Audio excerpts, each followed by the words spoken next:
இதில் பார்த்தீங்கன்னா first simple வந்து ஓவல் இல்லை எலிப்ஸ்ன்னு சொல்லலாம். இந்த ஓவல் சிம்பிள் எதுக்கு யூஸ் பண்ணுறாங்கன்னா ஸ்டார்ட் இல்லை stop R start R end அது அந்த மாரி மென்ஷன் பண்ணுறதுக்கு மட்டும் ஓவல் போட்டு அதில் வந்து ஸ்டார்ட் ஸ்டாப்னு நம்ம வந்து எழுதிக்கலாம்.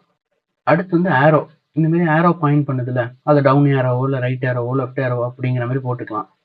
ரெண்டு ரெண்டு டிஃப்ரெண்ட் ஷேப்புக்குள்ள என்ன கனெக்ஷன் இருக்கு, எந்த ஷேப்புக்கு அடுத்து எந்த ஷேப்பு அப்படிங்கிறத மென்ஷன் பண்ணுறதுக்கு இந்த மாதிரி ஆரோ வந்து நம்ம யூஸ் பண்ணுறோம்.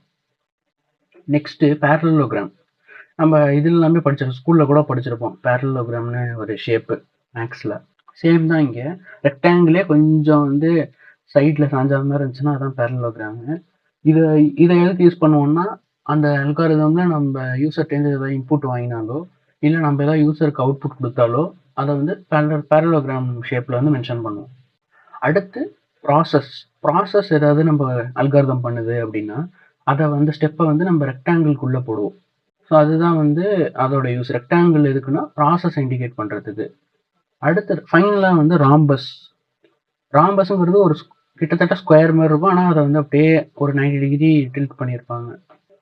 அது எதுக்குன்னா டெசிஷன், அதாவது ட்ரூ ஆர் ஃபால்ஸ் அந்த மாதிரி செக்லாம் பண்ணுறோம், இஃப் கண்டிஷன்லாம் போடுறோம்னா அப்போ வந்து நம்ம இந்த ராம்பஸை யூஸ் பண்ணி தான் இண்டிகேட் பண்ணுவோம். இப்போ நீங்களே அதாவது ஒரு இப்போ given number is a prime number or not, given number is a odd or even, இந்த மாதிரி ஸ்டேட்மெண்ட்ஸுக்கு நீங்களாவே ஒரு ஃப்ளோ சார்ட் ப்ரிப்பேர் பண்ண ட்ரை பண்ணுங்கள். ஃப்ளோ சார்ட்டோ இல்லை சூடோ கோடோ இந்த முதல்ல உள்ள ஸ்லைடை பார்த்துக்கோங்க. இதேமாரி ஃப்ளோ சார்ட்டோ இல்லை சூடோ கோடோ எல்லாத்தையும் எழுதி நீங்கள் ப்ராக்டிஸ் பண்ணுங்கள். ஸோ அப்போ தான் உங்களுக்கு இன்னும் அண்டர்ஸ்டாண்ட் பண்ண முடியும் ஈஸியாக எப்படி ப்ரோக்ராம் ஃப்ளோ இருக்குன்னு சொல்லிட்டு. Thank you all.